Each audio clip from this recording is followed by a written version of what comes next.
Buenos días, soy Laura de FEVOCAM, la plataforma de entidades de voluntariado de la Comunidad de Madrid, de la que Movimiento por la Paz forma parte. Quería agradecer a todos los asistentes por vuestra participación en este taller de realidades migrantes. Este taller nace del calendario formativo del grupo de trabajo de FEVOCAM. En este grupo de trabajo participan distintas entidades de la plataforma y entre ellas, por supuesto, MPDL de forma muy activa y muy participativa. Quería agradecer también a MPDL por organizar este taller en conjunto con FEVOCAM y bueno, y comentaros que está alineado dentro del calendario formativo anual que tenemos programado y con los Objetivos de Desarrollo Sostenible de la Agenda 2030 de Naciones Unidas. Creo que va a ser muy interesante, no os quiero quitar más tiempo, así que doy paso a mi compañera Cayetana, responsable del área de movilización social de Movimiento por la Paz. Gracias a todos. Hola, ¿qué tal? Buenos días a todas, a todos. Bueno, como ha explicado Laura, es una actividad formativa que nos emociona mucho porque, como sabéis, estamos en momentos muy complicados en los que poner en marcha una actividad es una misión casi imposible y especialmente con una temática que tiene que ver con las realidades migrantes, ¿no? Cuando parece que la atención hoy por hoy está puesta en otros temas. Entonces, bueno, estamos muy ilusionadas porque más de 100 personas os habéis inscrito en esta formación. Por el momento veo que hay 49 participantes, pero os iréis incorporando poquito a poco.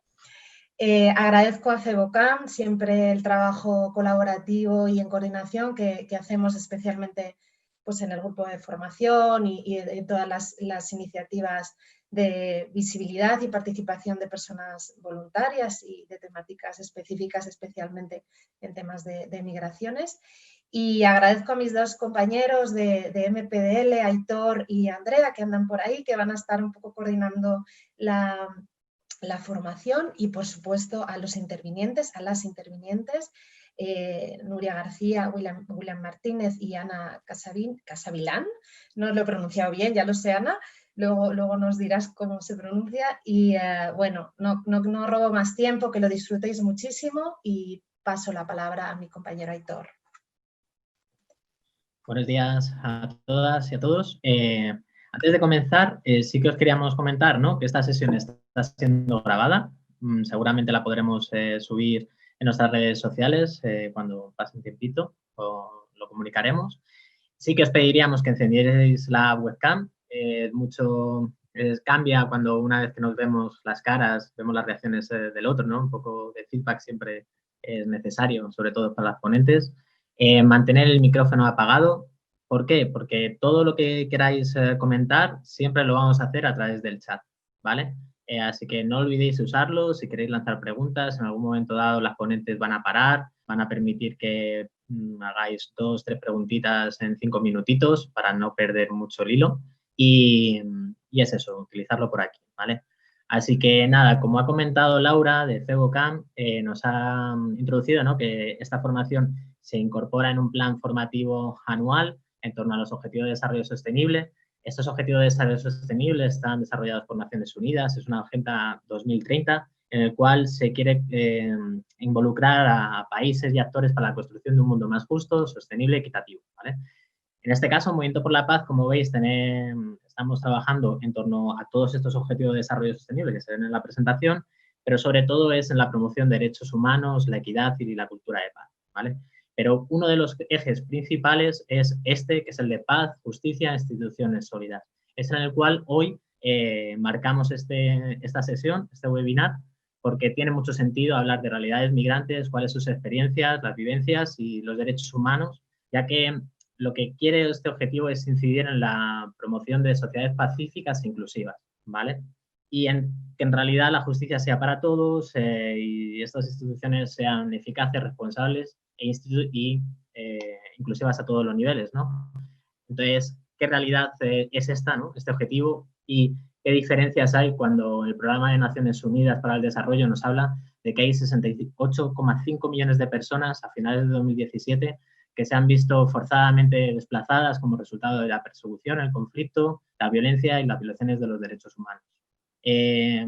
Por todos estos motivos, yo creo que hemos pensado en hacer este tipo de sesión, que ha tenido muy buena acogida y que agradecemos un montón, sobre todo a las ponentes que hoy van a compartir sus experiencias y su conocimiento para que, bueno, podamos avanzar y podamos tener algo con lo que comparar, ¿no? Y hacia dónde nosotros queremos trabajar y mejorar y transformar. Así que nada más, yo creo que vamos a pasar a escuchar a estas ponentes. Cualquier cosa lo he comentado por el chat, lo vamos intercambiando por aquí. Y nada más, voy a dar paso a Nuria García, que es la responsable de Protección Internacional. Y cuando quieras, Nuria, adelante. Hola, buenos días a todos y a todas. Es un placer estar con vosotros y con vosotras hoy. Es un momento especial para nosotros y para nosotras porque sabemos que este año está siendo muy complicado, está siendo un momento difícil para nosotros a nivel individual y, sin embargo, estamos aquí, bueno, escuchando y aprendiendo sobre otros e intentando pues acoger, aceptar, ayudar a la situación que mundialmente se está sucediendo, ¿no? Entonces, os agradezco mucho vuestro tiempo. Y en primer lugar, estaba planteándome que el título, ¿no? Con el que hemos abarcado esta conversación son realidades migrantes. Para conocer las realidades migrantes, primero deberíamos saber qué es un migrante, por qué se mueve un migrante, ¿no? Porque actualmente hay varios, se denomina de varias formas a las personas migrantes dependiendo de por qué vienen y dependiendo de definiciones externas hechas por personas que realmente no, a veces ni siquiera son tangibles, ¿no?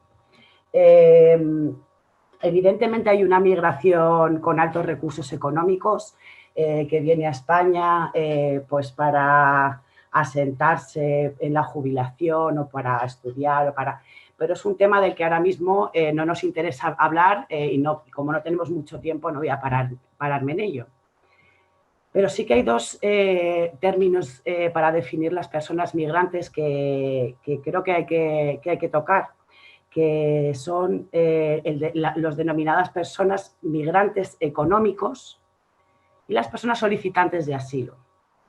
Me genera mucha controversia a mí personalmente, que llevo bastante tiempo trabajando en esto, la diferencia entre ambos, porque para mí es una fina línea que muchas veces es muy permeable, ¿no? Realmente la separación entre estos términos es una definición, ¿no? Una definición que Naciones Unidas realiza a través de la Convención de Ginebra, allá por 1951 ya, o sea que ya hace bastante tiempo. Podríamos actualizarnos más a menudo porque el mundo es muy cambiante, ¿no? Y la leo literal para que lo entendáis. Que una persona solicitante de asilo es aquella persona que debido a fundados temores de ser perseguida por motivos de raza, religión, nacionalidad, pertenencia a determinado grupo social, opinión política, género u orientación sexual se encuentra fuera del país de su nacionalidad y no pueda, a causa de dichos temores o no quiera, acogerse a la protección de su país. Esta es la terminología, la definición que usa Naciones Unidas para definir a personas que son acogibles de forma garantista, es decir, con ciertos derechos que, si bien luego tenemos tiempo, que espero que sí, podemos ver que a pesar de que Naciones Unidas hace esta definición para tener un paraguas en el que acoger a esas personas, no garantiza del todo los derechos de estas personas y cada vez se acotan esos derechos. Esa es la diferencia. Entonces, un migrante económico, ¿por qué viene?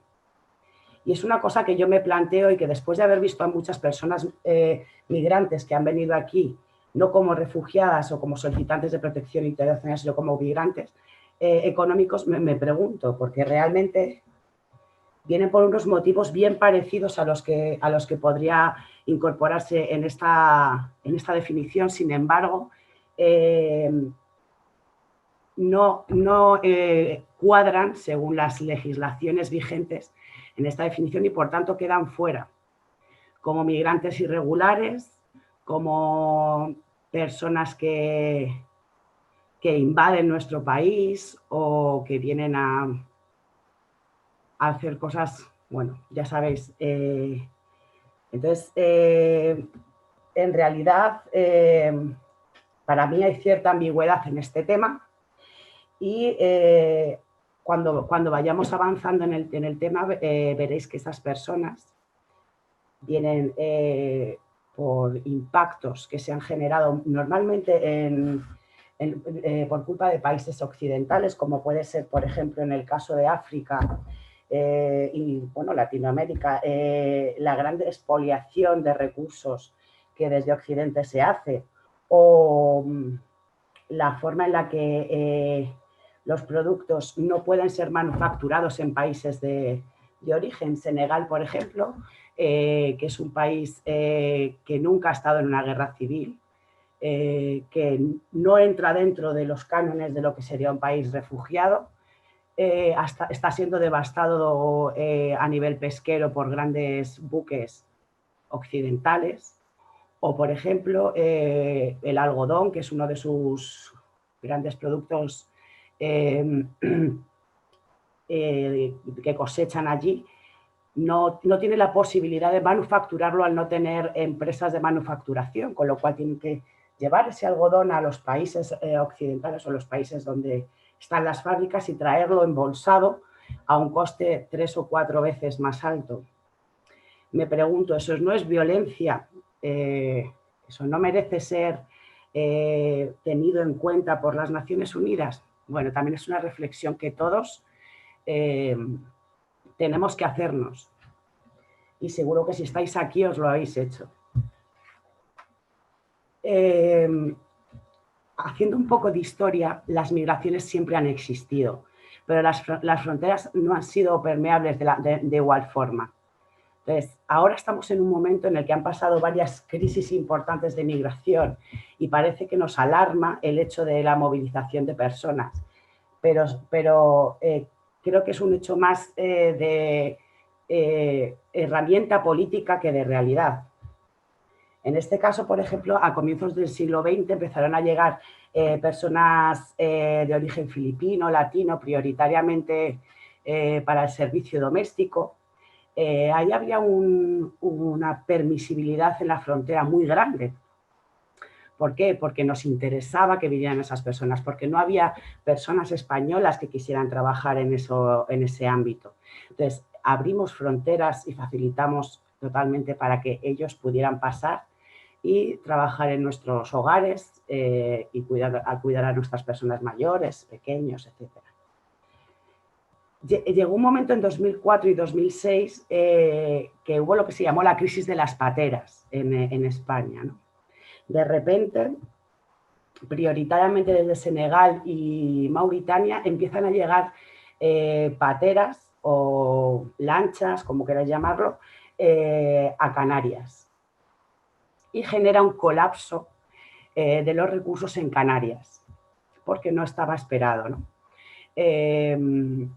Todo esto genera mucha alarma social. Nosotros somos un país fronterizo, pero en realidad somos frontera de Europa, no solo de España, que a veces nos quedamos a lo mínimo y hay que ir a lo máximo. Entonces, al ser frontera europea, Europa dice, vamos a ver, a través de Frontex, que es el organismo que gestiona dichas fronteras, dijeron, vamos a tener que poner límites a esto, ¿no? No puede ser que lleguen estas pateras a este sitio, nos colapse Canarias y tengamos que hacer un gasto extra. Y entonces determinaron y comenzaron lo que se denominaron la externalización de fronteras, que esto es un punto clave de violación de derechos humanos en Europa, que creo que está muy silenciado y que no debe ser así. Estoy hablando de Europa, pero también podría hablar de Estados Unidos con la frontera de México, etcétera. Pero bueno, como estamos en España, pues nos centramos en esta frontera sur. En este caso, la externalización de fronteras, que fue para impedir que los migrantes vinieran, había que ejercer a veces una presión que violaba en cierta forma los derechos humanos. Y sabéis que España y la Unión Europea ha firmado tratados y convenios por los que tiene que respetar dichos derechos humanos.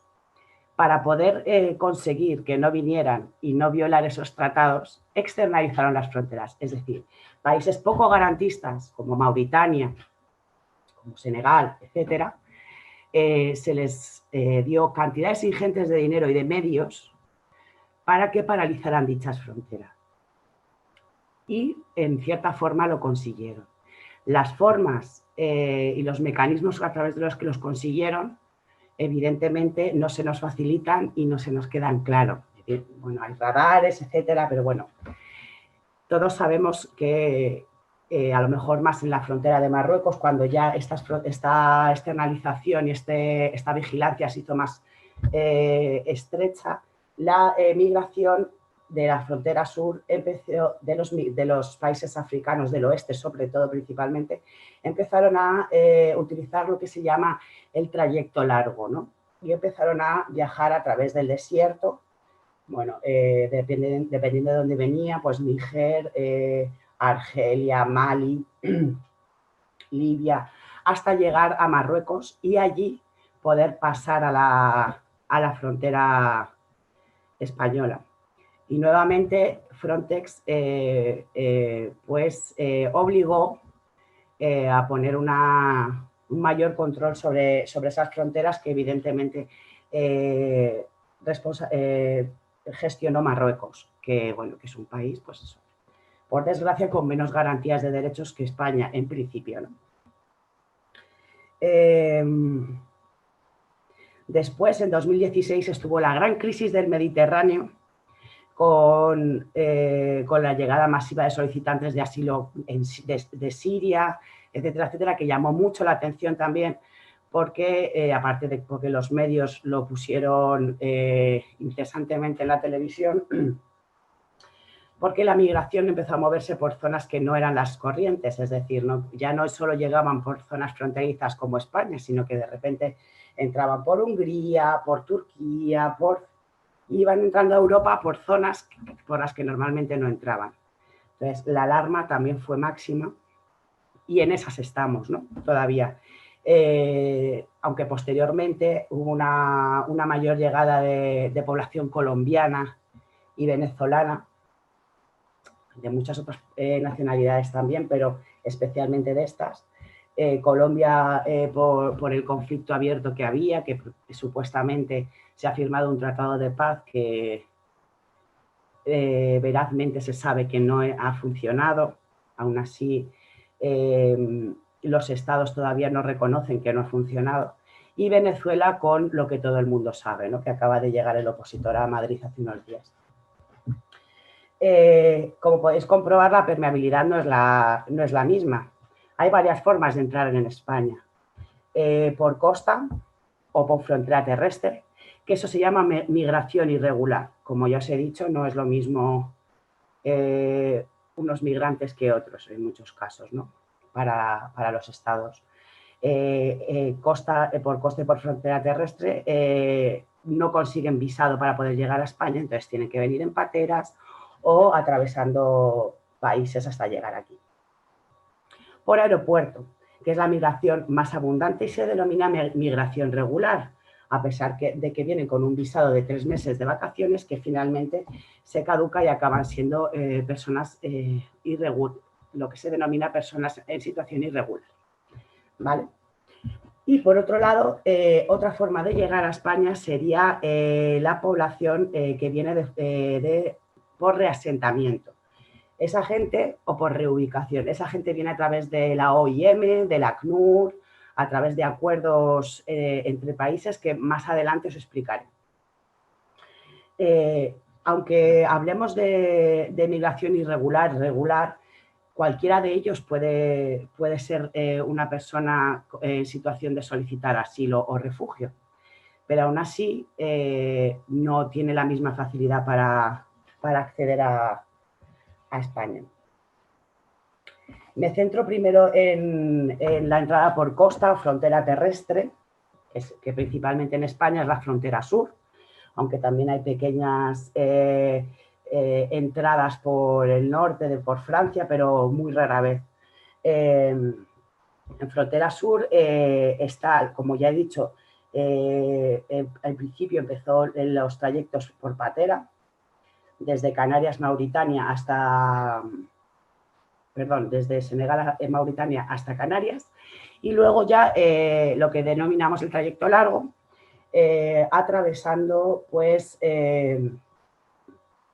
dependiendo de la salida del país de origen, pues desiertos como zonas como Argelia, Níger, Libia y Marruecos, finalmente. En este camino tan tremendo que puede durar de días a años, hay una violación constante de derechos humanos. Hablamos muchas veces de las muertes en el Mediterráneo, que son tremendas y no pueden permitirse. Y nos olvidamos muchas veces de las muertes en el desierto. Esas muertes invisibles que surgen también en Latinoamérica, en otras zonas, en México, y que muchas veces son silenciadas, ¿no? Porque, bueno, total, no se les ve. Estas personas vienen en unos trayectos que son guiados por mafias, no vienen aleatoriamente por caminos cada uno diferente. Hacen unas rutas todos iguales y van pasando por checkpoints que son realmente puestos ilegales de cada país, que les exigen unas condiciones, ya sea en Argelia, en Mali, para poder continuar el camino y para poder pasar la frontera a otro país. Estas condiciones suelen conllevar un secuestro, trabajos forzados, amenazas a familiares. Al fin y al cabo, para mí, se asemeja mucho a la esclavitud, por no decir que es esclavitud en el siglo XXI. Hablando de Libia, quizá ha sido mucho más mediático el tema de los campos de concentración, de esclavos, de las violaciones de derechos humanos, de las matanzas, etc. Pero a lo largo de todo el trayecto existen. Ese trayecto todavía no se sigue considerando motivo de asilo o refugio. Yo quizá me lo plantearía, porque esa gente, desde luego, no llega como salió. La experiencia que viven es traumatizante, injusta, ilegal. Bueno, pues deberíamos de plantearnos si estamos en la lucha. Una vez que llegan a España, a través de mar o a través de fronteras terrestres, pues tienen varias personas que les dan la bienvenida, ¿no? En algunos casos son salvamento marítimo si vienen por costa. Una vez que les recoge salvamento marítimo a través de Cruz Roja normalmente, son llevados a comisarías, a centros donde les huellan, parece como a los pájaros, ¿no? Les huellan, les toman la huella, ¿no? Y les identifican. Y una vez identificados, les pasan dependiendo de dónde están, si están en Melilla, si están en Ceuta, les pasan a los CETIs, que son centros de retención donde les mantienen hasta saber qué hacer con ellos, ¿no? Luego también pueden entrar en CIES o simplemente en centros de retención. Por ejemplo, ahora en Canarias ha sido muy conocido el caso de que han llegado, porque, bueno, lo que se iba a comentar es que ahora han vuelto a retomar la llegada en patera por el endurecimiento de de Frontex en la frontera de Marruecos han vuelto a llegar a Canarias y, bueno, habéis escuchado que están en hoteles de 5 estrellas y tal. Estarán de lujo, no lo dudo, no lo dudo. Entonces, una vez llegados a esos centros de detención o de retención, que ellos llaman, a través del Ministerio de Migraciones, que es el Ministerio de Inclusión, Servicios Sociales y Migraciones, es que cada vez como cambian el nombre mucho yo a veces me pierdo, se les deriva a la península, porque si no están muy colapsado Canarias, o si están en el sur igualmente se colapsa mucho el sur. Entonces lo que hacen es distribuirlos al resto de España. Los distribuyen a entidades como nosotros, como Movimiento por la Paz, en un programa que se llama el Programa de Acogida Humanitaria, que a través de un Real Decreto nos permiten recibir a estas personas y hacerles una primera acogida muy básica, aproximadamente de unos 6 meses de media. A veces es más tiempo, a veces menos tiempo, pero bueno, contamos unos 6 meses de media y luego quedan sin ningún tipo de recursos, de forma irregular, como les dicen, y a la espera de que, bueno, la policía pueda detenerles, llevarles a un CIE y volvernos a retornar a su país de origen o a un país cercano. Porque muchas veces no hay vuelos para sus países y les retornan a, bueno, pues a los países que creen que más o menos pues tienen una posibilidad de volver a su país. Bien, por aeropuerto. La entrada por aeropuerto es a través de visado. El mayor número de personas migrantes que acceden a España acceden a través de aeropuerto. En este caso, entran, ya os digo, con un visado y con unos requisitos que tienen que tener de un dinero para poder mantenerse durante 3 meses y luego quedan en situación, pues de situación administrativa irregular nuevamente. Estas personas normalmente pueden pedir asilo en el aeropuerto. No lo hacen y ahora veremos por qué. No lo hacen mayoritariamente y ahora veremos por qué. Porque es peligroso, entre otras cosas, porque bueno, a veces se utilizan vías rápidas de resolución de asilo y otras veces no. Por último, los reasentados y los reubicados. Estas personas llegan, vienen de campos de refugiados de terceros países que están cerca de zonas de conflicto, como por ejemplo la zona de conflicto de Palestina, Israel y Palestina, perdón, y la zona de conflicto Siria. Entonces vienen, por ejemplo, personas de Jordania, de Turquía, en las que la acumulación de personas que huyen de forma forzada de su país les lleva al colapso de esos países, ¿no? Entonces, la Unión Europea, en un acuerdo, por así decirlo, amistoso y de solidaridad, deciden traer cierto número de personas para descongestionar esas zonas. Los cupos, por así decirlo, que en España teníamos que cumplir, evidentemente no se han cumplido. Normalmente vienen personas, ya os digo, de origen sirio, prioritariamente de origen sirio. Las personas que vienen se hacen a través de un estudio muy pormenorizado, por el ACNUR, la OIM, todas las entidades que están ahí y el Ministerio de Migraciones. Estos estudios se están comprobando que están fracasando. ¿Por qué? Porque llegan personas de perfil, de lo que ellos denominan un perfil extremadamente vulnerable. Un perfil extremadamente vulnerable es, por ejemplo, una mujer que está en Jordania. Hay centros, por ejemplo, o sea, hay países que tienen campos de refugiados y hay otros países que no, que simplemente tienen zonas de refugiados, no son campos de refugiados, como por ejemplo Jordania. Turquía sí que es campo de refugiados, Líbano también.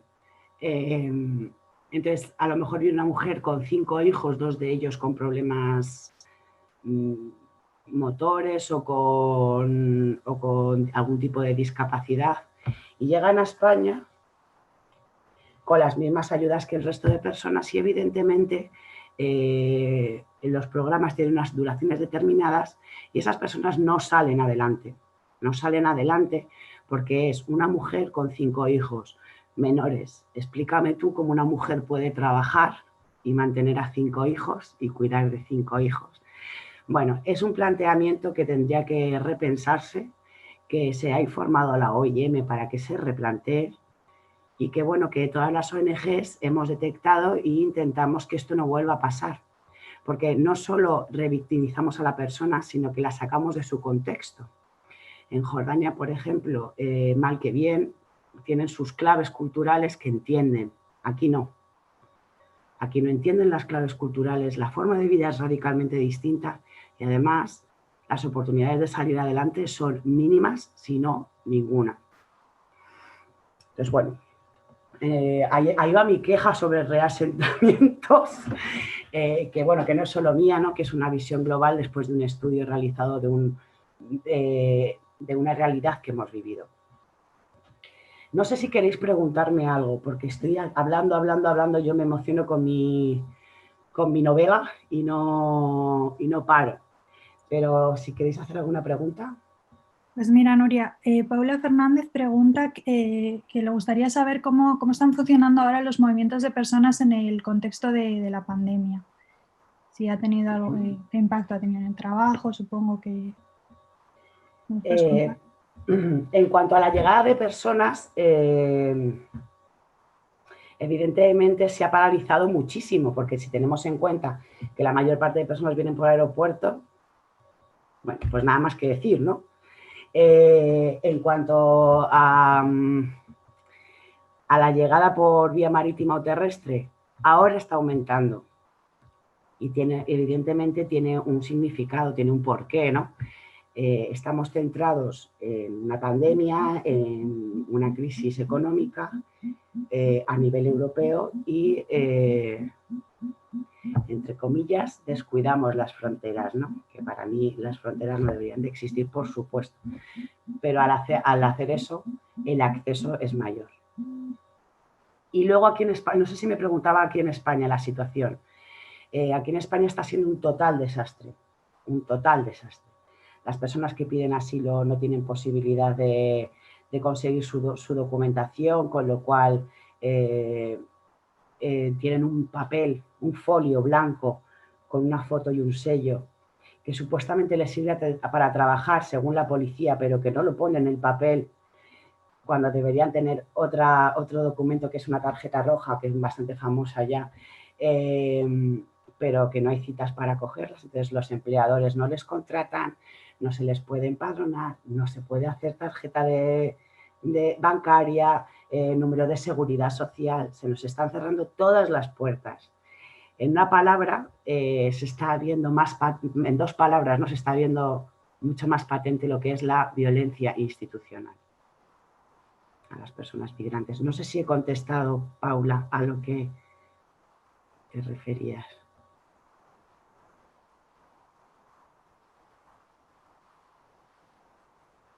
Perfecto. Que voy leyendo ahí el chat a ver si hay alguna duda. En todo esto me quería centrar también ahora en los solicitantes de protección internacional, ¿no? O sea, en las personas que llegando como migrantes tienen una trayectoria en su país de origen en las que se han visto forzados a salir y se les reconoce dentro del Convenio de Ginebra como posibles solicitantes de protección internacional. Esas personas cuando llegan a España pueden pedir asilo de diferentes formas. Pueden pedirlo en el aeropuerto, en territorio español, en las comisarías y los centros de internamiento de extranjeros, en los CIES. Bueno, hay algunos que pueden pedirlo en las embajadas en los países de origen, en las embajadas españolas en países de origen, pero eso es muy complicado y se ve muy poquito. Entonces, bueno, se puede hacer, pero no no es significativo. Entonces, una vez que se pide solicitar ser refugiado, en España actualmente, si lo haces por vía terrestre, entran a trámite todas las solicitudes de asilo. Todas las solicitudes de asilo están entrando a trámite. Sin embargo, por aeropuerto y por centro de internamiento, no. Van como por una vía rápida que se les soluciona pues, en 24 o 48 horas para que sea más fácil su deportación al país de origen. Entonces, las personas normalmente esperan a estar dentro del territorio español y ir a una comisaría para poder solicitar protección internacional. La oficina de asilo y las comisarías están totalmente saturadas y bloqueadas. Y diréis, ¿es que llegan hordas y hordas de personas? Bueno, están llegando personas, pero no son hordas y hordas de personas. Es que no se están dando los medios suficientes para poder gestionar esta nueva situación que España no preveía, ¿no? Y se sigue sin tener un cierto protocolo de actuación que agilice este trámite. No sé si es que no se ha podido, no interesa. Yo ahí ya no puedo entrar en la cabeza de los políticos, ni quiero. Entonces, una vez pedido asilo, las personas que no pueden mantenerse de forma autónoma porque no tienen recursos económicos, porque no, por su situación, en la oficina de asilo pueden hablar con un trabajador social. La oficina de asilo es del Ministerio del Interior, ¿vale? Porque hay mucha confusión en este tema. Es decir, y es donde se tramita el asilo de forma estricta, donde se concede o se deniega el asilo. Y dentro de esta oficina de asilo están los trabajadores sociales que pertenecen al Ministerio de Migraciones, que es desde donde nos dan la subvención a las ONGs como Movimiento por la Paz para un nuevo programa que ya no es el de ayuda humanitaria, que es un básico, ¿no?, por así decirlo, sino que es el de solicitantes de protección internacional. Las personas que acceden a los trabajadores sociales de la oficina de asilo son evaluados, diagnosticados sus necesidades y derivados a las ONGs, donde pueden ser acogidos un máximo de entre 12 meses, 24 en casos muy, muy excepcionales.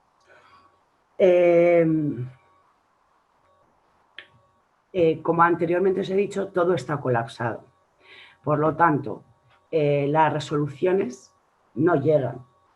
La gente sale del recurso sin ninguna resolución. Y ahora mismo con una documentación caducada porque no se puede renovar. O sea, estamos en una situación bastante crítica ahora mismo. Por el COVID, sí, pero bueno, yo creo que no sé, yo no creo que sea todo por el COVID porque es tan fácil como dar tarjetas. O sea, quiero decir, nosotros ahora mismo queremos renovar el DNI y podemos renovarlo. Las tarjetas rojas o los documentos de solicitante de protección internacional. Bueno, las personas a las que se les da asilo, ¿no?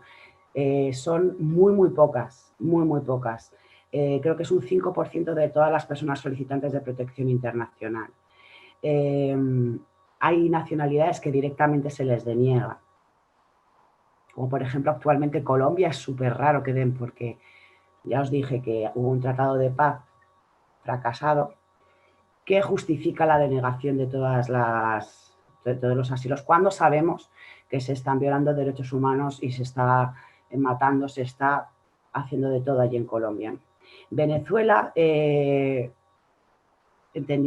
entiendo que por un tema político más que un tema de derechos humanos, se les concede una tarjeta especial que se les llama por causas humanitarias, que es una tarjeta de 1 año renovable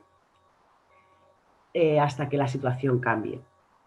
Yo me alegro mucho por los venezolanos y considero que su situación es muy grave, me sorprende que se valore solo la situación de Venezuela, ¿no? Quizá deberíamos plantearnos que las estrategias políticas son buenas para algunas cosas, pero no para otras, ¿no? O para algunos países sí, o para otros no.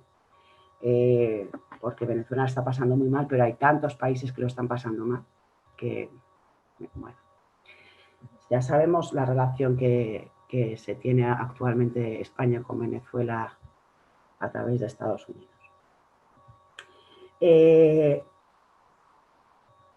Luego, asilo ahora mismo se está dando, gracias, por lo menos se está dando a personas LGTBI bastante escasos, a personas en situación de violencia de género en los países de los que vienen.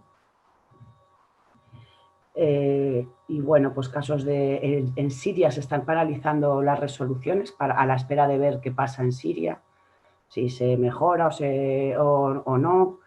En África, por ejemplo, se dan muy pocas protecciones internacionales. En Congo, algunas veces en Guinea Conakry, en Mali ahora mismo, tal y como estaba la situación y bueno, como está ahora, que es una inestabilidad bastante grande, se paralizan. Normalmente cuando pasa algo puntual en un país, se paralizan las ayudas para ver, o las resoluciones, perdón, para ver qué es lo que pasa en el país. A ver si por suerte se salvan y no hace falta cogerles. Bueno, ahora se ha creado un nuevo pacto, ha salido hace poquito, hace un mes, el Pacto Europeo sobre Migraciones y Asilo. Os invito a que lo leáis. No tengo mucho tiempo, pero es muy interesante. Solo deciros que, bueno, ellos hablan de que lo han hecho como una casa de 3 pisos, ¿no? En la que la primera es la cooperación y combatir el tráfico de personas. La segunda, endurecer las fronteras. Y la tercera, las normas internas de solidaridad. Suena bonito en algunos, excepto lo de endurecer las fronteras. Lo de la cooperación y combatir el tráfico de personas, si lo leemos, realmente tergiversan el término de tráfico de personas. Podría hablar de este tema, pero es que sería eterno, ¿no? Pero hablan de complicar o endurecer las formas de poder regularizar a las personas que están aquí en España y que no tienen documentación regular a los 3 años, con una documentación de arraigo por trabajo que se hacía normalmente, pues están intentando endurecer las normas para poder hacerlo, alegando combatir el tráfico de personas. Bueno, veremos a ver cómo sale. Endurecer las fronteras, mayor control. El tema de asilo tiene ciertos comentarios bastante turbios que habría que cerciorarse, como valorar el asilo por nacionalidades o sea, es decir, si tú eres de una nacionalidad que mayoritariamente damos asilo, lo aceptamos. Si no, ni siquiera te valoramos el caso. Habría que verlo con detenimiento y bueno, esto tiene que ser debatido en varios estamentos de la Unión Europea, espero que se valore tranquilamente. Y las normas internas de solidaridad, que suenan muy bonito, finalmente sería dar mayores ayudas al retorno. Con lo cual volvemos a dejar de olvidar a las personas, a olvidar el acoger a la gente, el potencial que tienen y todo lo que nos aportan, y gastamos dinero ingente en retornarles a países de origen dañados, que violan sus derechos humanos y que realmente no garantizan que esa persona pueda sobrevivir de una forma digna. Se me ha venido el tiempo encima. Simplemente decir, ya para acabar, porque quiero que hable Willy, que tiene mucho más que decir, igual que yo. Lo mío es mucho más teórico, él lo ha vivido y eso le da un lugar privilegiado, por lo menos para mí. Que las migraciones, las consecuencias, migrar no es gratis. O sea, las secuelas de las migraciones son enormes, enormes, tanto por lo que ha pasado en país de origen como por la situación que tienen aquí en España una vez que llegan. Eso lo va a explicar mucho mejor Willy, porque hay una lucha entre la tierra prometida y la realidad que se encuentran. Y además, sin olvidar la violencia institucional que se ejerce constantemente en España hacia las personas migrantes. Y he de decir que no solo hacia las personas migrantes, hacia nosotros también.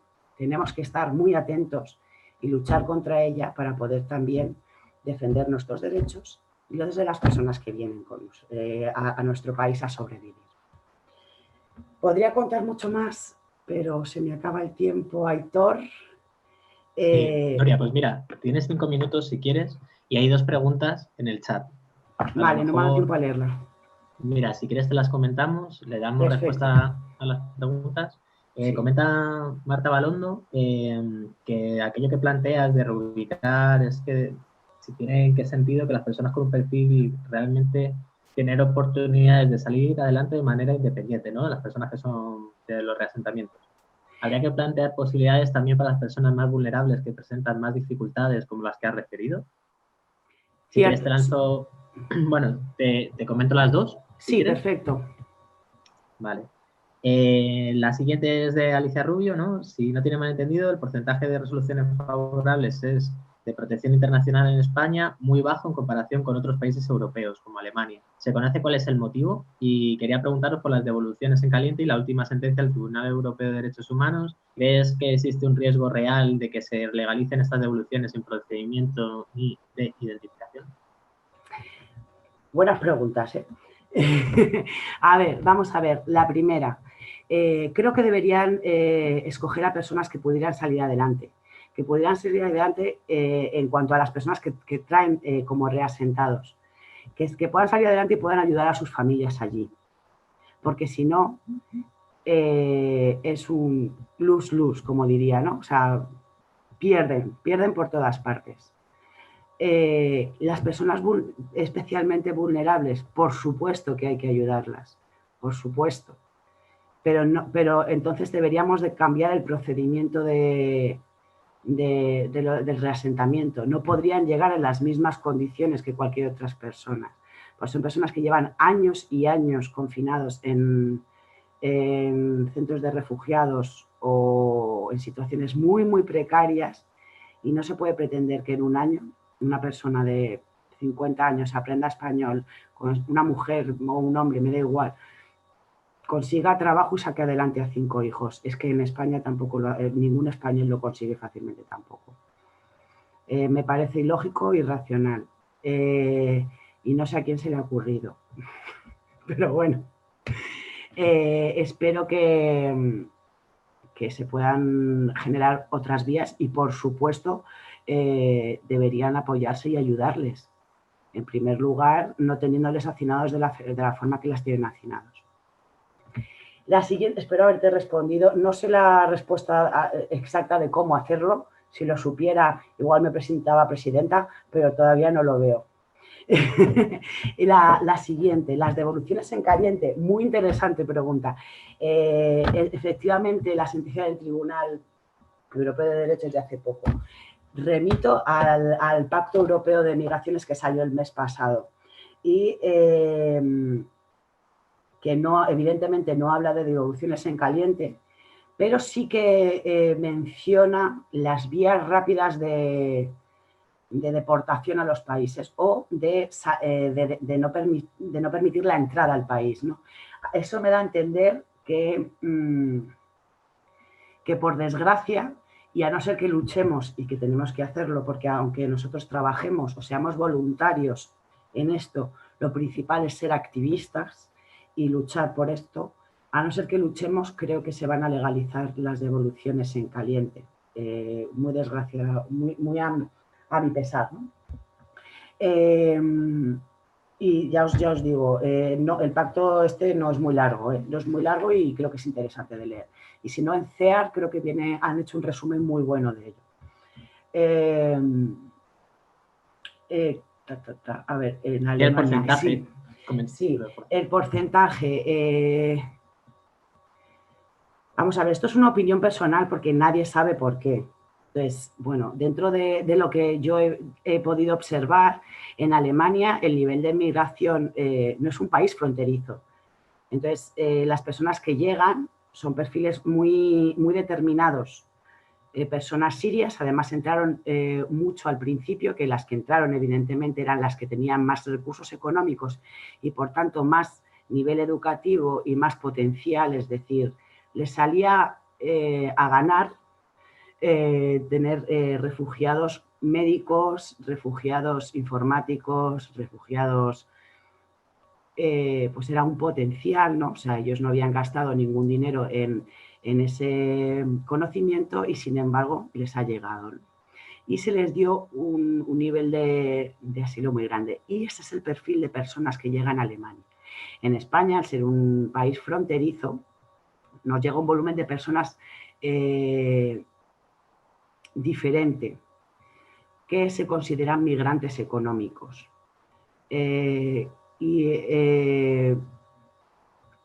Como por ejemplo los africanos, muchos latinos, muchas personas de América Latina, de Centroamérica, que se considera que quizá no tienen una situación tan riesgosa como una persona siria que claramente está en una situación de guerra. Y por eso creo que se les da menos. También está muy mal gestionado en España la resolución de asilos. La oficina de asilo está totalmente colapsada, bloqueada. Y ahora mismo está resolviendo a venezolanos, solo para quitárselos del programa de acogida y que generen menos gasto. Eso es lo que puedo... Genial. Pues yo creo que vamos a finalizar, Nuria, tu parte de ponencia. Agradecerte de verdad tu visión de la realidad que estás viendo trabajando en protección internacional y también contarnos todo este proceso migratorio, el contexto, las diversas entradas. Yo creo que es muy importante y necesario para darle más magnitud, además de una visión crítica. Gracias, espero que haya sido útil. Muchas gracias. Y vamos a pasar al siguiente ponente, que se llama William Martínez, que ya ha introducido antes Nuria. Es promotor y defensor de derechos humanos y va a contar su testimonio, ¿no? Su testimonio de una persona que ha estado luchando en su país, que continúa aquí en España y que tenemos bastante ganas de conocer sus experiencias. Así que, William, cuando quieras, puedes comenzar. Gracias. Pues, buenos días. Tengan todos y todas.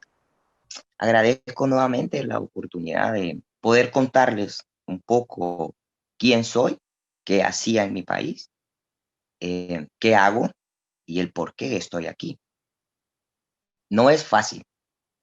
Para serles muy honesto y muy sincero, no es fácil, porque duele, ¿ya? Pero es una realidad. Como decía Aitor y Nuria, mi nombre es William Martínez, tengo 36 años de edad y soy de Honduras. En mi país trabajaba en promoción y defensoría de derechos humanos para la comunidad LGTB. Era el gerente técnico del área psicosocial, la seguridad integral, seguridad personal y seguridad institucional. También coordinaba el colectivo de hombres transexuales de la asociación LGTB Arcoíris Honduras. Parte de mi trabajo era poder empoderar a estos voluntarios en temas de derechos humanos, seguridad, protocolos de seguridad, porque en mi país realizar una marcha tiene todo un protocolo, no es como una fiesta acá el Día del Orgullo, ¿ya? Porque lastimosamente tiene consecuencias negativas. También, como parte de mi trabajo, era sensibilizar a todos los entes reguladores de justicia en temas de diversidad sexual y homosexualidad. Y una de las partes más tristes de mi trabajo era el reconocimiento e identificación de los cadáveres de mis amigos, de mis compañeros por razones de odio y violencia hacia la comunidad LGTB, conocidos mundialmente como crímenes de odio. Honduras es un país muy bonito, muy, muy bonito, con mucha diversidad cultural, pero lastimosamente es un país con mucha violencia generalizada, con un alto índice de desempleo, pobreza, que son factores que influyen a esta violencia, ¿ya? Y dentro de este contexto existen poblaciones clave o más vulnerables a esta violencia que se vive en este país, como la población garífuna o los afrodescendientes, la violencia de género, ¿ya? Las mujeres reportan cada 22 horas un femicidio, más de 300 muertes anuales que se pueden reportar. Imagínense las que no se reportan. Otro colectivo también muy vulnerabilizado en mi país son los defensores de las tierras y de los recursos naturales. Hay un caso muy sonado a nivel mundial como el de nuestra compañera Berta Cáceres, para que entiendan más o menos de lo que va esta situación en mi país. Y pues la comunidad LGTB. Cuando me refiero a la comunidad LGTB, me refiero a las lesbianas, gays, bisexuales, transexuales femeninas y masculinos, porque en Honduras no trabajamos con los intersexuales o con el plus, que son los queer, no binarios, etc. No trabajamos con eso. Dentro de este colectivo hay una población todavía más vulnerable, que somos las y los transexuales, porque somos la cara visible, ¿ya? Frente a la comunidad LGTB. ¿Por qué? Porque lastimosamente hay mucha ignorancia, mucho estigma y discriminación familiar y social. ¿A qué se debe esto? A nuestra identidad y expresión de género no concuerda con la heteronormativa social. Así se lo resumo. Es muy irónico y poco creíble que nuestros principales agresores sean la policía militar del país. ¿Ya? La mayoría de crímenes de odio se dan por parte de la policía militar, porque son los encargados de andar patrullando y velando por la seguridad de los ciudadanos. Entonces es más fácil para ellos el poder extorsionar a estas chicas transexuales que ejercen el comercio sexual, detenerlas sin ninguna justificación y golpearlas y en muchos casos asesinarlas. En Honduras no está penalizado con pena de muerte, valga el juego de palabras, la homosexualidad, pero ser abiertamente homosexual y trabajar públicamente en promoción y defensoría de derechos humanos para esta población es firmar tu sentencia de muerte. Así, es por esta razón que yo estoy aquí, en este país.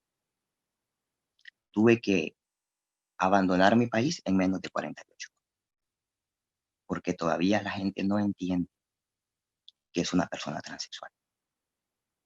Ya, dejé todo. Dejé mi familia, dejé a mi novia, dejé a mis amigos, mi trabajo. Yo creo que también mi vida fue muy difícil, muy difícil. Y sigue siendo muy difícil. Ustedes no creo que puedan imaginarse el miedo que tenía cuando yo entré a este país, porque no sabía qué iba a ser de mí, no tenía ni idea. Y 16 meses después, sigo sin saber qué va a ser de mí. Ya. Y a ese miedo ahora se le suma angustia, esa zozobra, porque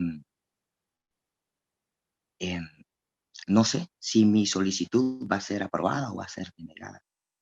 No sé cuándo va a ser resuelta, si tengo que seguir con esta incertidumbre por días, por semanas, por meses, por años, no sé. Yo venía con una maleta en la mano y mis documentos para solicitar protección internacional. Y yo no sabía por qué. Sigo sin saberlo. ¿Por qué yo tuve que salir de mi país? Por tener una orientación sexual diferente y por poder tener una expresión e identidad de género diferente. Y todavía me lo sigo preguntando. Y no lo sé. Pero sí sé que no puedo regresar. Eso sí lo sé. Entonces, ese nivel de ansiedad, ese nivel de angustia, se hace más grande porque no puedo regresar. Y si mi caso no es aprobado, no sé qué voy a hacer. He tenido la oportunidad de escuchar algunos comentarios hacia nosotros, las personas migrantes, porque ya no solo formo parte de la diversidad sexual de este mundo, también formo parte de las personas migrantes, por estar en este país. Y he escuchado muchos comentarios de por qué estamos aquí, qué venimos a hacer aquí, y creo que si bien estamos por diferentes razones, algunos nos mandaron. Yo estoy aquí porque me mandaron, no porque decidí estar aquí. Yo era feliz haciendo lo que hacía dentro de ese contexto de violencia, ¿ya? Otros venimos huyendo tal vez de la violencia, otros de la pobreza, de la falta de empleo, del odio, del racismo, del estigma, de la discriminación y de muchas otras cosas más. Razones válidas, porque lastimosamente nuestros países no nos pueden garantizar estos derechos fundamentales. Y al final, creo que el objetivo es el mismo, y es poder vivir con dignidad. Pero qué difícil nos las ponen. Es muy difícil. Es un sistema muy complicado. Y no sé por qué. Y eso que muchos tenemos la oportunidad de poder pertenecer a un programa. Y me pregunto yo, ¿y los que no? O en mi caso, que tuve la fortuna de que alguien me recogiera al aeropuerto y me albergara por un mes en su casa, pero ¿y los que no? Yo siempre cuento algo y es una realidad. Yo vine con 60 euros en mi bolsillo, que al comprar una recarga por un mes de transporte y una recarga telefónica se me terminaron. Pero traía 60 euros y los que no. Imagínense los que no pueden hablar el español. Todavía es más difícil. Pienso que somos más que indicadores, somos más que números o más que estadísticas. Somos seres humanos. Y con esto no quiero que piensen como que estoy victimizando a las personas migrantes, nada que ver, ni pidiendo un trato privilegiado para nosotros, pero sí un trato diferenciado, ¿ya? Creo que cada persona es una historia y cada par de zapatos que entran a este país es un mundo. Creo que estamos aquí queriendo encontrar paz, seguridad y esa libertad que no nos facilitan nuestros países. Creo que queremos encontrar un lugar que podamos llamar hogar. Es muy difícil, no es nada fácil y no podemos solos. Creo que necesitamos que nos ayuden y que nos escuchen y que nos acompañen con el corazón y con empatía. Esto se lo dice una persona que una vez estuvo en su lugar, tratando de salvaguardar la vida de toda una asociación y que hoy se encuentra a este lado.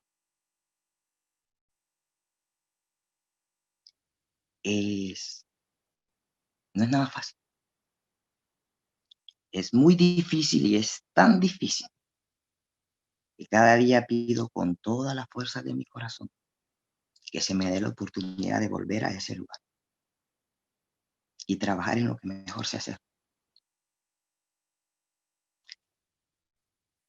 No sé si hasta acá tienen alguna pregunta para que me dejen como, porque me da como un poco de sentimiento y al mismo tiempo me da como un poco de coraje.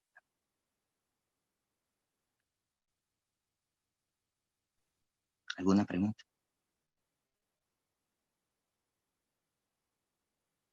De momento, no, pero sí que te acaban de comentar una frase muy buena que acabas de comentar, ¿no? Que cada par de zapatos que entra es un mundo y te da todo su apoyo, en este caso Paula Fernández, porque lo que estás contando es una realidad, ¿no? Nos estás contando algo más allá de los datos y son tu vivencia y tu, pues, injusticia que se vive en tu país y que vienes aquí a este país a intentar buscar esa libertad para un hogar en el que poder vivir y qué difícil, ¿no? Que se hace con tantas normas y protocolos que no permiten una acogida de parte de la sociedad que realmente queremos.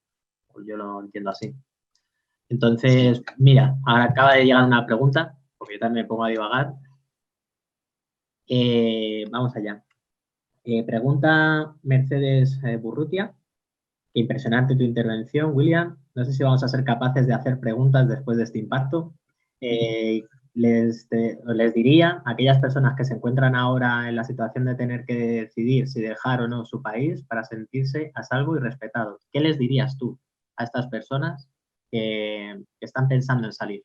¿Y qué les aconsejas? ¿Ser valientes a pesar de la dureza de la situación? Esto es lo Mire, que pregunta. mire que me complican un poco lo que me preguntan, porque yo les puedo decir que sean muy valientes, pero ¿qué podemos hacer? No está en mí. Creo que está en ustedes.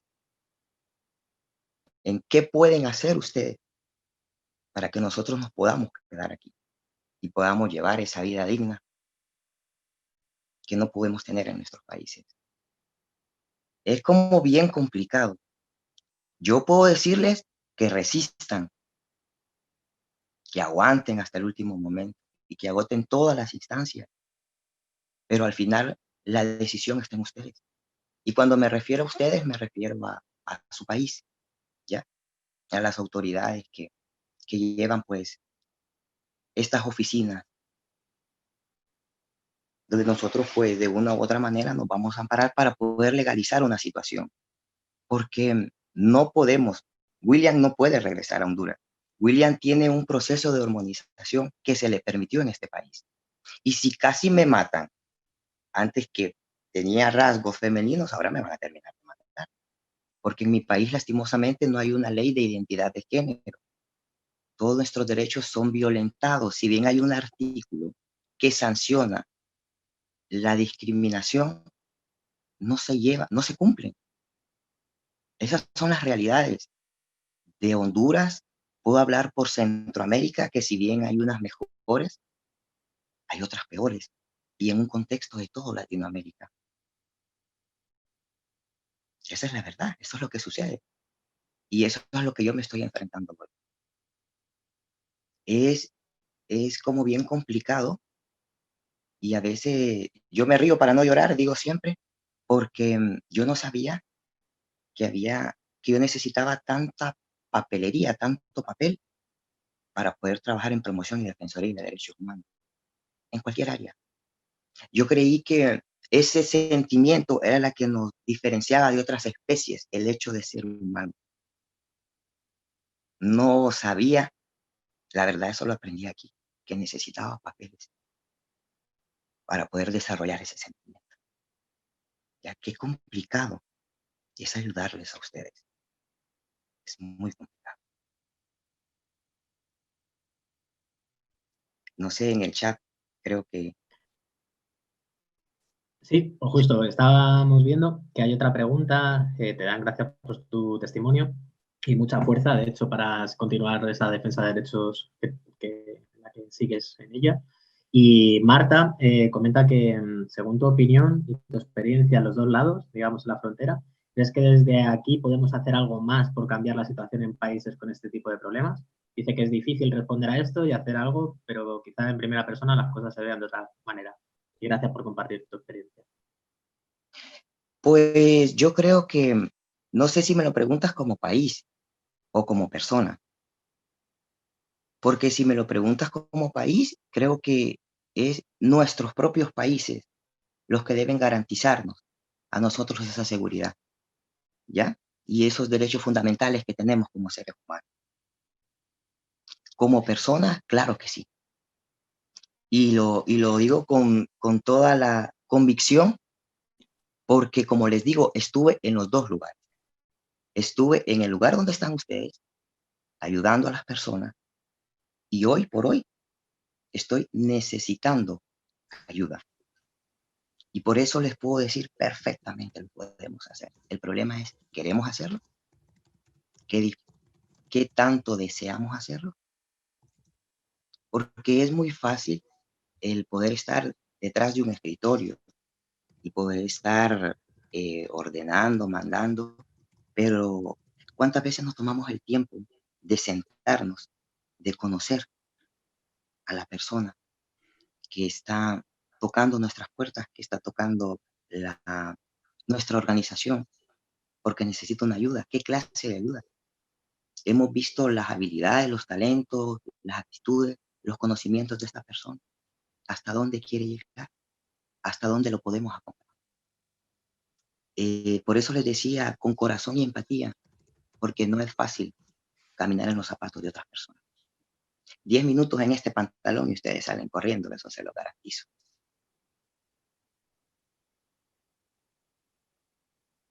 ¿Algo más, Aitor? Pues de momento tienes 10 minutitos si quieres comentar algo más, William.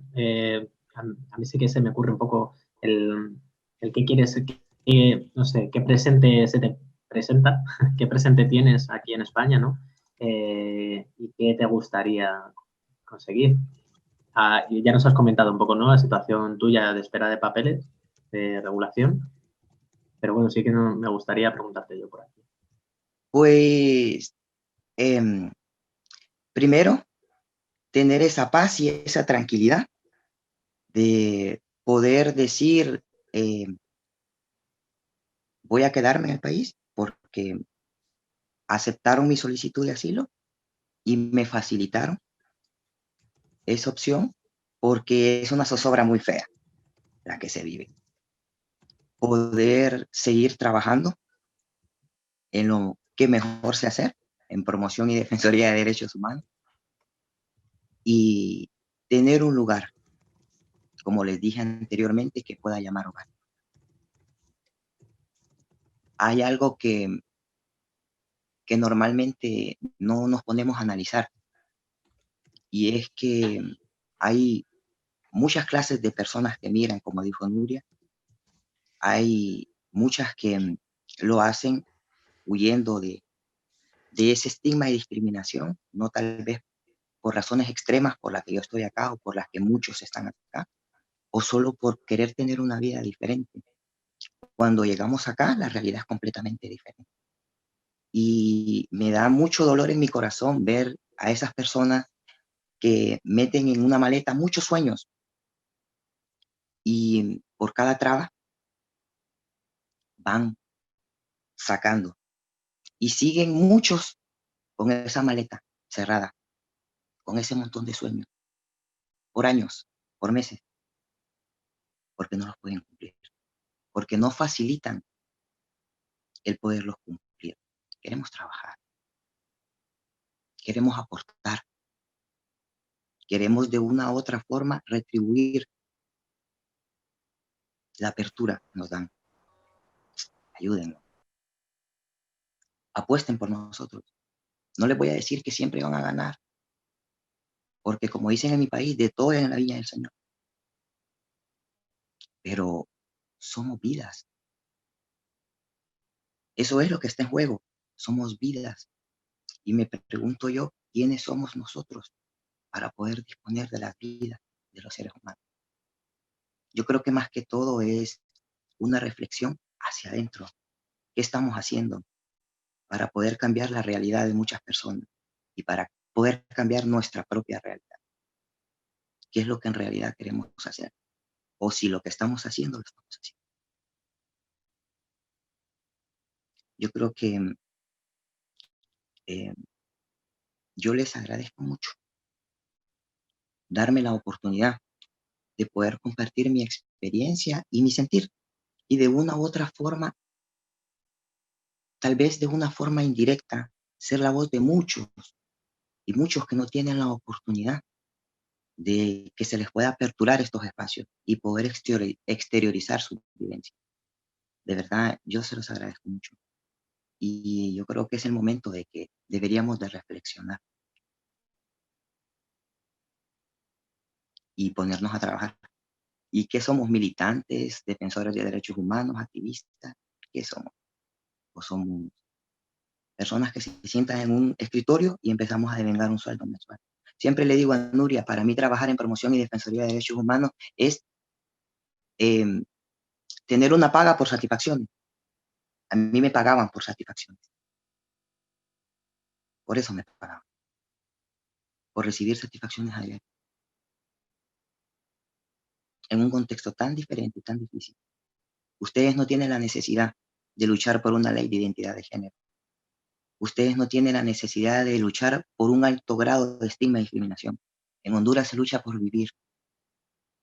Y cuando logramos vivir, tratamos de sobrevivir. Y esa es la realidad en la que yo vengo. Y todavía no encuentro un lugar y no encuentro un espacio. Porque si bien yo aquí soy William, mi país no me lo permitió. Aquí soy William. Y quiero seguir siendo William. Y quiero morir siendo William. Es lo único que yo les puedo decir. Y agradecerles nuevamente a todas y a todas por su atención. Gracias. Muchas gracias, William. Creo que nos estás ayudando mucho a reflexionar sobre cada persona, ¿no? Que por lo que los trabajamos al otro lado, como tú comentabas, y sobre los que estamos en el día a día, en la calle, ¿no? Que realmente queremos para nuestra sociedad también. Te hacen una ultimísima pregunta porque yo creo que encaja. Pregunta Francisco Undarraga, desde su ignorancia en este tema, ¿qué organizaciones internacionales apoyan a las personas en situación de diversidad sexual? Que a ti te gustaría destacar para que lo tengamos en ese consciente, ¿no? de actividad. ¿Aquí en España o en mi país? Pregunto, porque en mi país nosotros trabajamos normalmente con fondos puntuales por un proyecto. Nosotros, los trabajadores, los que trabajamos en promoción y defensoría de derechos humanos, el sueldo mínimo en mi país son 9.500 lempiras y ganamos 4.000, menos de la mitad del sueldo mínimo. Porque son proyectos puntuales dirigidos ya sea para el área de seguridad, para el área de salud. La asociación en la que yo trabajaba es la única en todo Honduras de las 12 organizaciones que existen que trabajaba en promoción y defensoría de derechos humanos para la comunidad LGBT. Las demás trabajan más en temas de salud sexual y derechos reproductivos. Okay. Y aquí, y si me preguntas de aquí en España, pues ni idea. Todavía no me dan la apertura para poder trabajar en lo mío. Lo desconozco completamente. Pues eso es una respuesta. No saberlo. Genial, pues yo, William, agradecerte muchísimo que hoy nos hayas tú dedicado este tiempo también, ¿no? Agradecías que tengas estos tiempos, pero que para el resto, a escuchar estos testimonios, son muy, muy enriquecedores, yo creo, porque es una realidad que está está ahí, es constante y muchas veces no la vemos porque estamos plagados de información y comunicación que incluso hasta no quita la dignidad de las personas, solo por pertenecer a otra nación, ¿no? Así que nada, te lo agradezco y vamos a pasar a la siguiente ponente. No, gracias a ustedes y a la orden cuando quieran. Aquí estamos. Muchas gracias. Gracias, William. Pues la última ponente es Ana Zavilan, que nos complica siempre el apellido. Ella es voluntaria y activista, ¿no? Que es una de las cosas, por ejemplo, que comentaba Nuria, e incluso también ha hecho mención William, en torno a, bueno, esta es una situación de una realidad bastante difícil o crítica. Y bueno, Ana ha sido voluntaria en Movimiento por la Paz, también es activista por los derechos de las personas migrantes y también le queríamos incorporar para dar esta visión de cómo una persona de la sociedad civil qué es lo que puede hacer o qué puede proponer para poder hacer mejor un poco la acogida de las personas que cambian de país por todos estos motivos que hemos ido conociendo también. ¿Vale? Así que nada, Ana, te dejo tu turno. Gracias, gracias por estar aquí. Vale. Gracias, Aitor. Gracias a MPDL por llamarme, por proponerme estar aquí hoy. Y hola a todos y a todas. La verdad que pensaba empezar de otra manera, pero después de haber escuchado a Nuria y a William, he pensado que lo primero me voy a presentar como yo también soy una persona migrante, más bien soy una persona inmigrada en España. Pero mi historia es muy diferente de la de William, de la de muchas otras personas. Yo soy una de esos migrantes de lujo de los que hablaba al principio Nuria, es decir, personas que se mueven, que vienen a vivir a este país, a España, pero no empujados por una necesidad, por un peligro, y no atravesando todo un proceso de trauma, sino que sin que nadie me pida ninguna documentación casi y así de una manera muy privilegiada, ¿no? Pues este contraste, o sea, la toma de conciencia de este contraste tan fuerte, yo creo que fue el por qué yo empecé a interesarme más a todo este tema de la migración, que es como muy complejo, muy diverso, ¿no? Y que puede resultar también como muy lejano. Y así que yo estoy aquí básicamente para compartir con vosotras mi experiencia a lo largo de los últimos 2 años, que ha sido el momento en que me he implicado más en todo esto. ¿Y por qué empecé? Yo creo que siempre todo tipo de militancia, de voluntariado o de activismo, como lo queramos llamar, surge de algo muy íntimo, ¿no? O sea, de algo que te golpea profundamente, que sientes como tuyo. Entonces, para mí la chispa fue el verano de 2018. En ese verano coincidió que yo estaba volviendo a vivir aquí en España, después de haber pasado un año en mi país, en Italia. Y hay unos hechos de actualidad que me dejan casi en shock. Es decir, toda la política de Salvini, de la que se habló mucho en ese momento, de cierre de puertos, y entonces todos los barcos de rescate que operaban en el Mediterráneo Central en ese momento, de repente se encontraban que una vez rescatadas a las personas no podían dejarlas desembarcar, tenían que estar esperando días o semanas a ver cómo el teatrillo político se desarrollaba para luego, al final, después de mucho sufrimiento añadido, igualmente desembarcar. Pues para mí eso fue un momento clave, porque antes siempre me había considerado una persona abierta, sin prejuicios, en pro de una sociedad multicultural, pero no lo veía como un tema fundamental, urgente, no lo sentía como mío, ¿no? Y en ese momento el contraste entre mi situación, yo estaba a punto de volver aquí, y la situación de esas personas que aparte de tener ya unas razones mucho más graves por las que moverse, encima se les causaba tal injusticia y tal sufrimiento añadido que para mí era inaceptable. Me dejó en shock, era descarado, o sea, fue como ya, hasta aquí hemos llegado. Y luego, profundizando, como dijo bien Nuria, descubrí que eso era solamente la punta del iceberg de las muchas violaciones de derechos humanos que una persona sufría por el hecho de emprender un proceso migratorio, por el simple hecho de escoger o elegir ese camino, si hay elección. Y ahí fue cuando lo sentí como algo mío, que me afectaba, porque lo que más me impresionó fue que era verano y todos se iban de vacaciones, como si nada, tan panchos. Es decir, yo no vi una respuesta fuerte de la sociedad o de mis connacionales frente a algo que yo consideraba una barbarie inaceptable.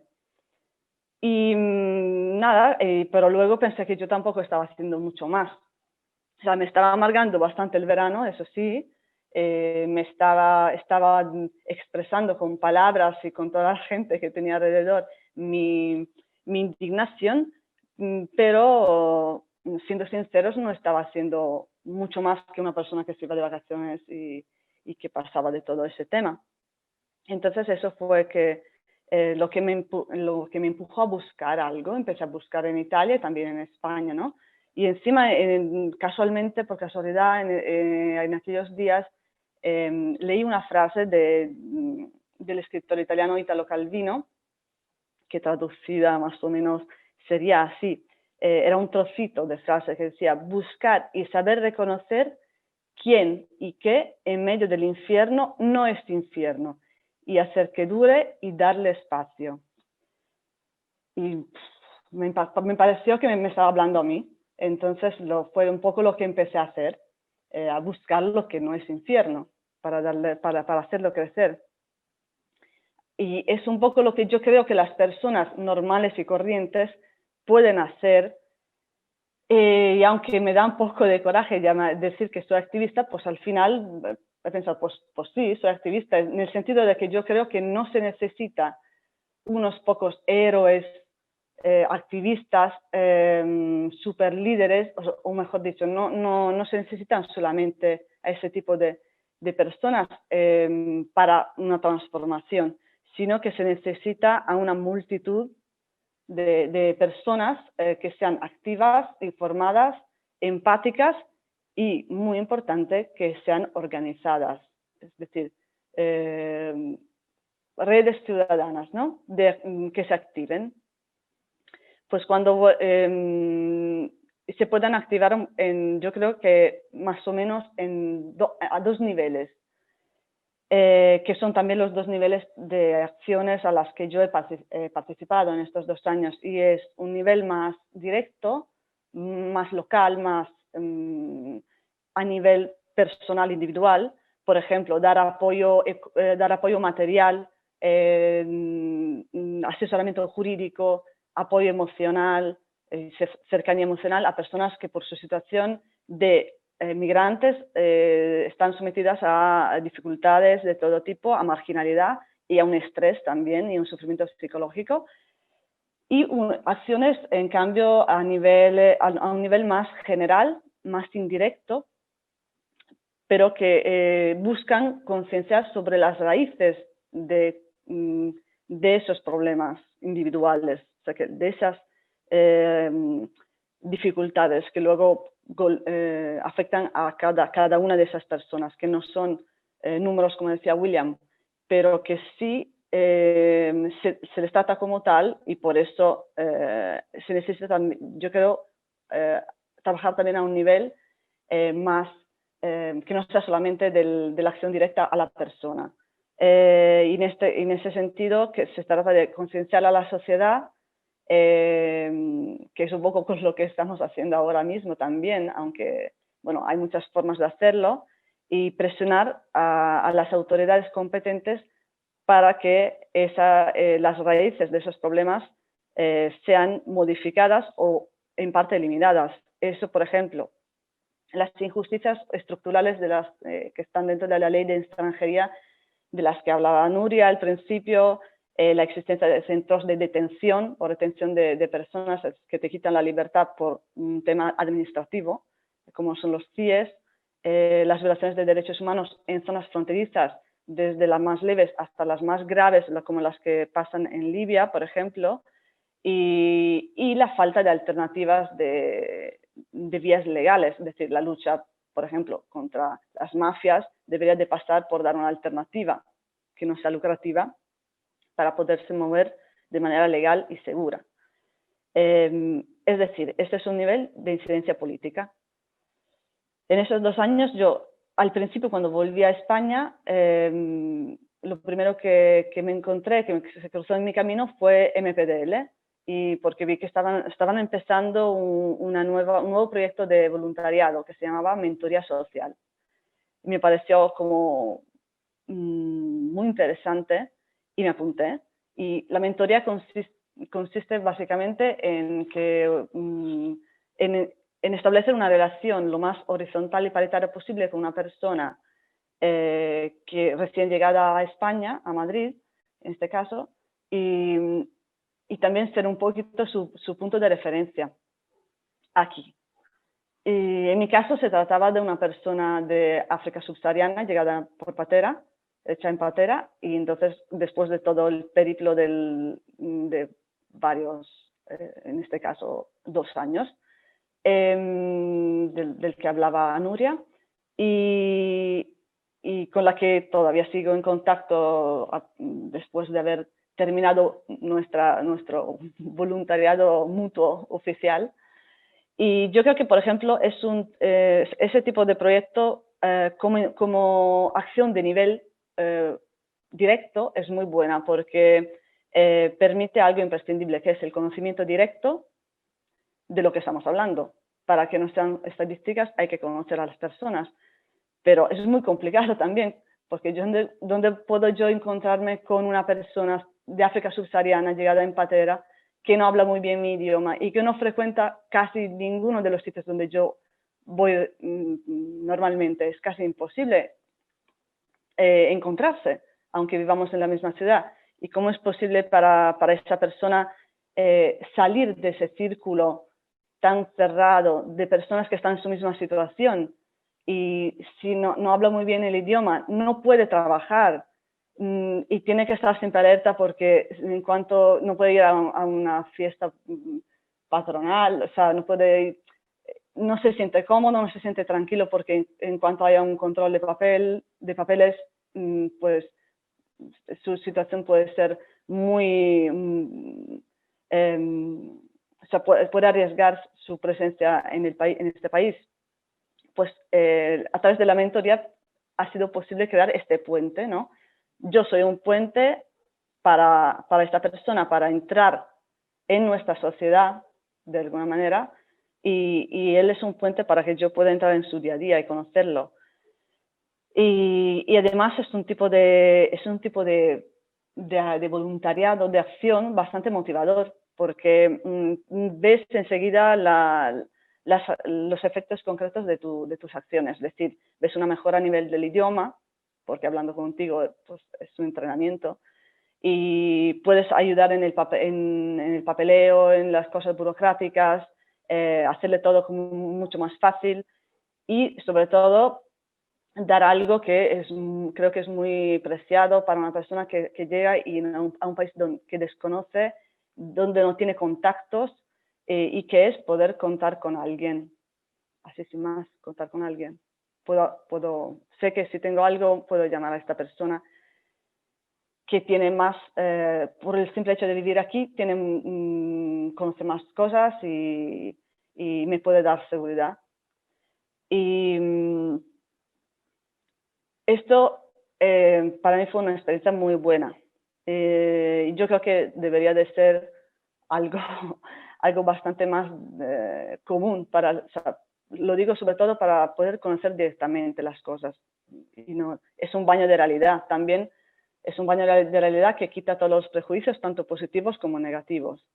Es decir, que la migración no es buena en sí. La migración es un proceso bastante duro y sobre todo conlleva mucha decepción una vez llegados. aquí, porque no es como no se sabe si ha merecido la pena o no en muchos casos. Esta es mi visión crítica un poco, ¿eh?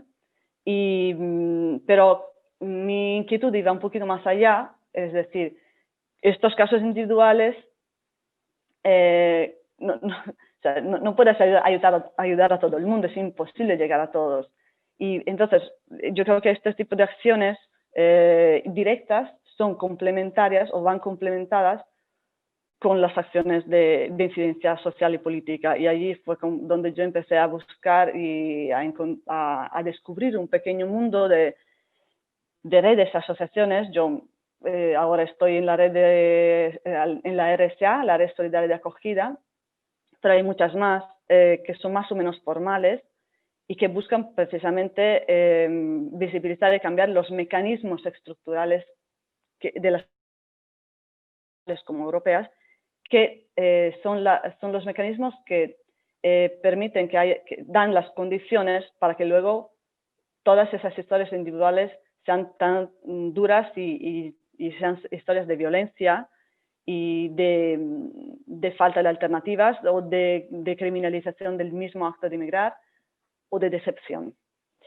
Y en este nivel se hacen bastantes acciones que pueden ser muy variadas, desde las campañas en redes, a manifestaciones, a campañas puntuales de presión a una determinada institución, por ejemplo, para que obtener el padrón sea más fácil, o para que obtener unas citas, o sea, una cita de extranjería sea posible, desde cosas así muy básicas y más concretas hasta movilizaciones a nivel nacional sobre externalización de fronteras, por ejemplo, o a nivel europeo. Y ahí lo imprescindible yo creo que es la coordinación, para que todas las energías no se dispersen, una coordinación a nivel local de la ciudad donde, en mi caso en Madrid, y a nivel nacional, y a ser posible, como en muchos casos son luchas comunes a muchos países, que sea también una coordinación europea. Y luego, como decía William, volviendo a lo que dijo, me parece al final también, yo creo que hay un tercer nivel de acción, de implicarse, y es donde cada uno de nosotras puede tener un papel y está presente tanto en experiencias como la de la mentoría y como la de las redes, la RSA o otros grupos que hacen incidencia política, y es descubrir y poner en valor todo lo que las personas de diferente origen puedan aportar y sobre todo lo que se pierde, que todos perdemos, al no permitir que estas personas puedan desarrollar su potencial y que se queden bloqueadas en un limbo jurídico. En un limbo jurídico y en un parón de sus vidas que es muy dañino, no solamente para ellos, sino para todos. Por eso casi como conclusión, porque luego al final yo más o menos esto era lo que quería compartir con vosotras. Voy a contaros un pequeño detalle, que en Italia existe una coordinadora de asociaciones que se llama Forum para cambiar el orden de las cosas. Y se llama así porque se inspira al título de una película italiana que ahí tuvo bastante resonancia, que es El orden de las cosas, y que habla de la ruta migratoria muy, muy peligrosa entre Libia e Italia y de las mafias relacionadas con esta ruta. Y en su web, el Forum se define a sí mismo así, con una negación al principio que a mí me llamó la atención. Dice, el Forum no es un movimiento por los derechos de las personas migrantes. Y yo pensé, ¿cómo no? Sino un movimiento para cambiar las políticas migratorias nacionales y europeas, que a día de hoy producen daños y violaciones al Estado de Derecho y al tejido democrático de nuestras sociedades. Pues eso me gusta, me reconozco en eso, y como voluntario activista o lo que sea, yo creo que no estoy cumpliendo un acto de altruismo, sin más. Es decir, no soy generosa y solo pienso en los otros. Es decir, vale, sí, también. Por supuesto que yo hago esto por empatía, porque me intento ponerme los zapatos de otra persona, andar un poquito, aunque sea muy, muy poco, pero algo. Pero yo creo que aquí no se trata de salvar a nadie, se trata de salvarnos a nosotros mismos, como sociedad, basada en la justicia y en la libertad y en la equidad. Porque, bueno, si yo no puedo considerarme libre y una persona que tenga los derechos si vivo al lado de otra que no tiene la misma libertad o no tiene los mismos derechos. Y esto es un poco lo que creo que, o sea, la razón por la que estamos aquí todos hoy. Y nada más. Esto es lo que quería compartir. Sí, por supuesto que si tenéis dudas o curiosidades, aunque yo no sea técnico ni una persona en situación tan especial, tan fuerte como la de William, pues estaré encantada de contestar. Muchas gracias, Ana, por compartir tu experiencia y bueno, tus labores como activista. Tanto esa acción directa de la que hablas como las acciones un poco más de incidencia política, creo que las dos son muy interesantes y muy necesarias, y también por compartir un poco, pues eso, cómo has dado ese paso, ¿no? Porque yo creo que aquí todas estamos sensibilizadas con esta situación, ¿no? de injusticia que viven las personas inmigrantes cuando llegan a nuestro país, pero muchas veces nos cuesta como dar el paso, ¿no? Buscar la acción concreta de qué puedo hacer yo como persona individual para tratar de cambiar esta realidad, ¿no? Entonces, bueno, creo que ha sido muy interesante, muchas gracias. Hay un comentario de Lidia, creo que no es una pregunta exactamente, pero bueno, un comentario así más genérico que a lo mejor puedes aportar algo, Ana. Dice, a mí me gustaría saber qué razón subyace a hacerle la vida tan imposible a las vidas migrantes con tantas burradas y trámites de papeleo, y si no se podría considerar crímenes de odio porque parece que Europa y otras superpotencias son amas y señoras de la justicia global y parecen inmunes a la violación de derechos que ellas mismas ejercen en sus soberanías. Bueno, creo que es un poco lo que hemos estado hablando, pero si quieres comentar al respecto. No, yo precisamente yo creo que el punto es esto, es hacer, o sea, todas las trabas hacer la vida imposible es precisamente una manera es la manera que se ha encontrado, una manera de una violencia no tan evidente como la de construir un muro, aunque se construye también, por ejemplo, ahora se está construyendo en Grecia. Y es una de las muchas formas de evitar que lleguen personas. Y siendo muy pragmáticos, aunque se haga solamente por tema de dinero, yo creo que se podría gestionar de una manera mucho más racional, con mucho menos gasto de dinero, si se abrieran determinados canales, aunque sean vinculados a ciertos criterios, pues bueno, para que todo lo que es un sufrimiento añadido se elimine. Es decir, esto es una cuestión de voluntad. Eso sí se puede hacer. Si no se hace es porque no se quiere hacer. Y en esto precisamente, a ver, nosotros como ciudadanos lo que intentamos hacer es hacerle la vida un poquito más difícil a estas instituciones que lo quieren hacer, y que si no se encuentran ni siquiera una reprobación social, ni siquiera algo de indignación, pues vamos, que lo tienen tan fácil que por eso yo creo que lo que tenemos que hacer es un poco hacer la vida difícil, proponer otro modelo, construir otras redes y... No.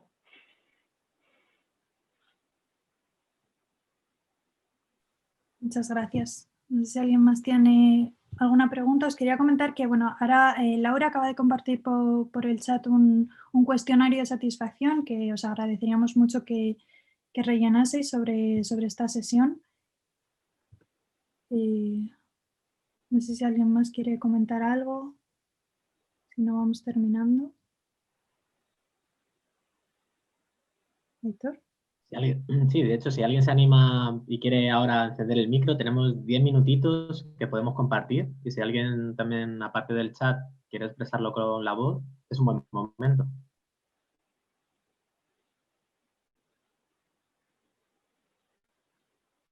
Se hace más difícil.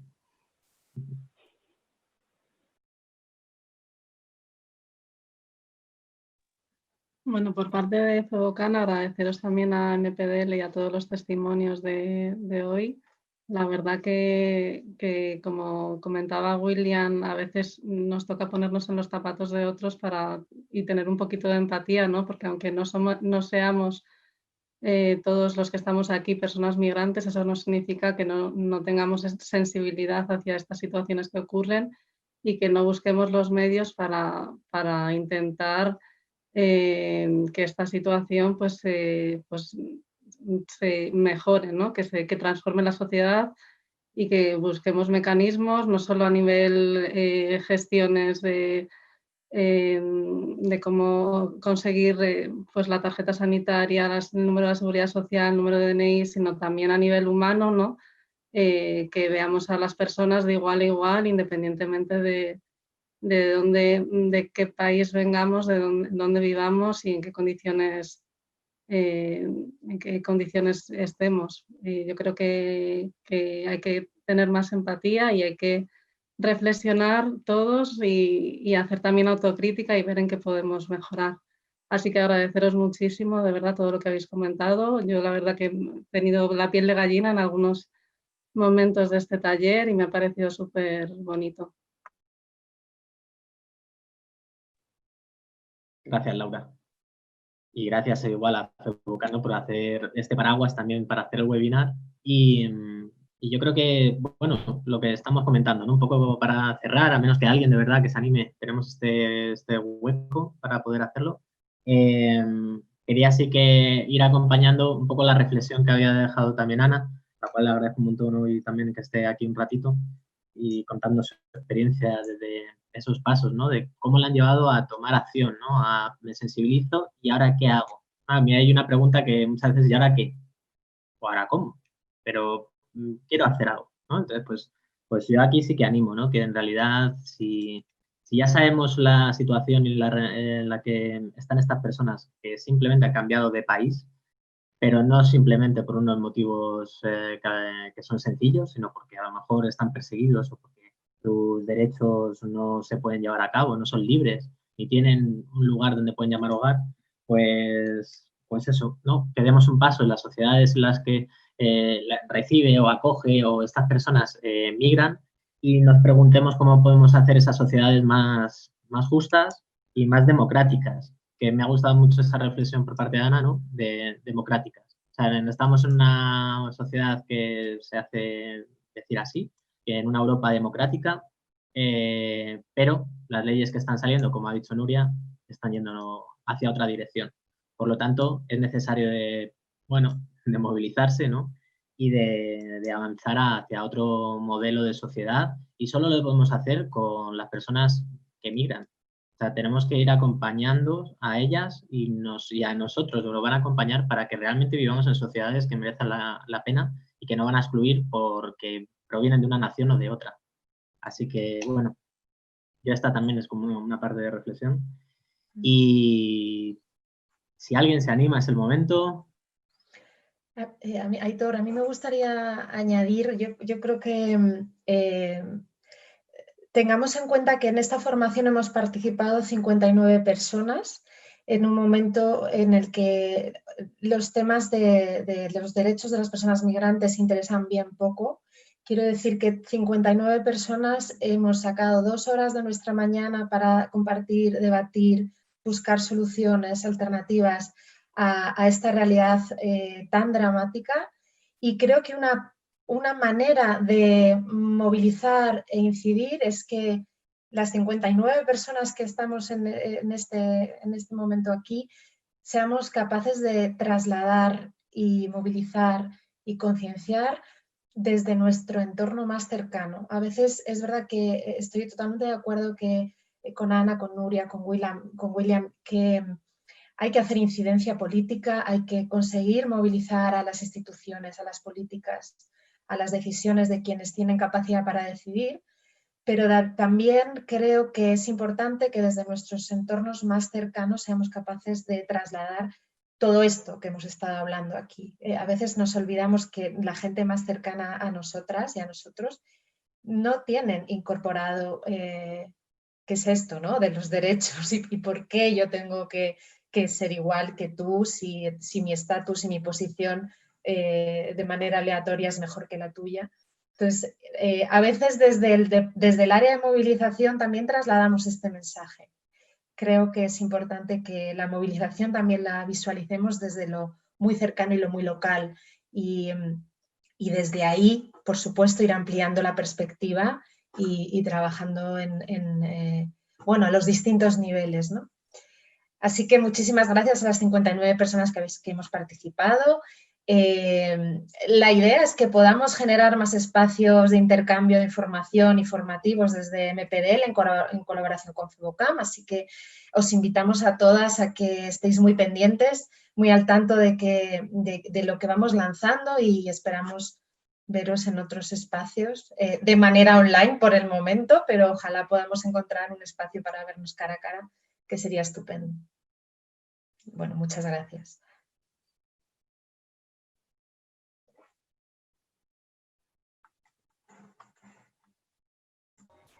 A mí me gustaría decir una cosa que no he dicho porque no me ha dado tiempo, que no podemos olvidarnos de que las personas migrantes son chivos expiatorios de las políticas internacionales, de la geopolítica, del poder, y que a través de las políticas de miedo y de odio hacia ellos,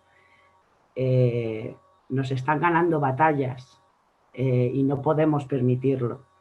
No podemos permitir que usen a personas como escudos humanos, porque hoy son ellos, como decía Willy, mañana somos nosotros, pasado.